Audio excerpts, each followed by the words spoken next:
Bonjour Bruno. Bonjour. J'ai envie de commencer avec une question peut-être idiote, incongrue mais qui me taraude. On est ici à la piscine de Roubaix. Est-ce que parfois des gens de passage sont venus ici avec un maillot de bain dans le sac ou pas du tout? Au début, oui, c'est arrivé, mais là maintenant quand même, non. Je crois que là, la réputation du musée a emporté sur la mémoire du lieu. Une piscine art déco construite en 1927. Un musée depuis le début des années 2000, mais déjà un musée qui a pas mal bougé avant. L'histoire des musées de Roubaix est compliquée. La ville a repris la main sur l'ensemble de ces musées fermés pour en faire un projet unique qui donc a été installé dans cette piscine dans laquelle elle a réuni l'ensemble de ses collections. Et il s'est même étendu ce musée depuis. Oui, en 2018, c'est un équipement qui avait été sous-dimensionné par rapport à son succès.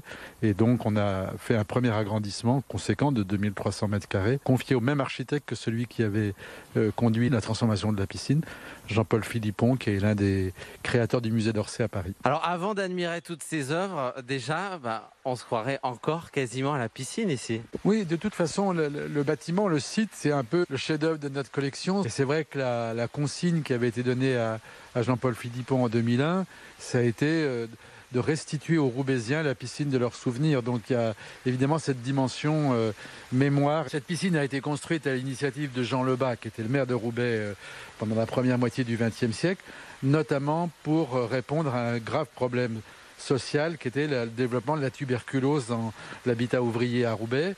Et cette piscine, elle est vraiment conçue comme un objet de santé publique. On se déshabillait dans la première partie. Alors il y avait évidemment des portes qui ont disparu depuis. C'est ça, je me demandais. On prenait sa douche ici et on se retrouvait dans le bassin. À l'étage, c'était les cabines pour les enfants, les écoliers. Est-ce qu'il est déjà arrivé que quelqu'un se baigne quand le musée est fermé? Alors, se baigne, non. Il faut vraiment avoir un ventre très plat parce qu'il y a très peu d'eau. Que des gens tombent dans l'eau pendant des heures d'ouverture, oui, c'est déjà arrivé. Oui. Alors, vous avez parlé de l'étage, est-ce qu'on peut y monter? Oui, bien sûr. On a toute une partie dédiée aux tissus en face. Les tissus qui sont à l'origine, les collections d'origine du musée. Le premier musée en 1835 s'appelait Musée industriel de Roubaix et il était constitué exclusivement de textiles et qui raconte toute la production textile à Roubaix à partir de la monarchie de Juillet jusqu'à la fin du 19e siècle. J'ai vraiment envie de piquer une tête. Toutes ces sculptures qui sont disposées autour du bassin, qu'est-ce qu'elles ont en commun? L'idée dans le projet de 2001, c'était vraiment de faire un jardin de sculpture autour d'un plan d'eau. Les deux personnages avec des perruques sont deux modèles en plâtre qui ont été réalisés pour le décor du grand escalier d'honneur de l'Opéra de Paris. Elles représentent l'une Lully et l'autre Handel. Si vous regardez une nouvelle fois La Grande Vadrouille, le film avec De Funès, vous les voyez au moment où il descend l'escalier. On parle sculpture, on parlera gravure dans un instant avec l'expo. Sculpture, je crois que vous avez un atelier. Oui, le dernier atelier encore intact de sculpteur de monuments publics, la Troisième République à Paris, celui d'Henri Bouchard, devait fermer ses portes. Et donc c'est cet atelier qui est devenu la référence et qui est un élément fort du parcours du musée aujourd'hui. On entre dans la partie de l'atelier Bouchard. Il a vraiment fallu l'opiniâtreté de la veuve de Bouchard et ensuite de son fils aîné et de sa belle-fille qui ont maintenu contre vents et marées cet atelier intact tel qu'il était à la mort de Bouchard en 1960.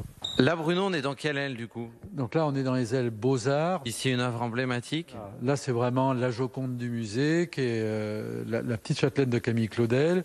Alors, c'est une œuvre qui a été acquise en 1995-96. C'était la première fois en France qu'on faisait une souscription publique pour l'achat d'une sculpture. La population de Roubaix, y compris des gens très modestes, se sont passionnés pour cette acquisition. Un fonds Camille Claudel qui est un des plus importants au monde puisqu'on a 8 œuvres de Camille Claudel. Retour à proximité du bassin. En termes d'exposition temporaire en ce moment, il y en a une consacrée à la gravure de Robert Verlyn. C'est un artiste suisse qui a été notamment initié à l'art par Kirchner, qui est un des grands maîtres de l'expressionnisme allemand. Son fils a vraiment engagé un travail de réhabilitation de son père depuis une vingtaine d'années.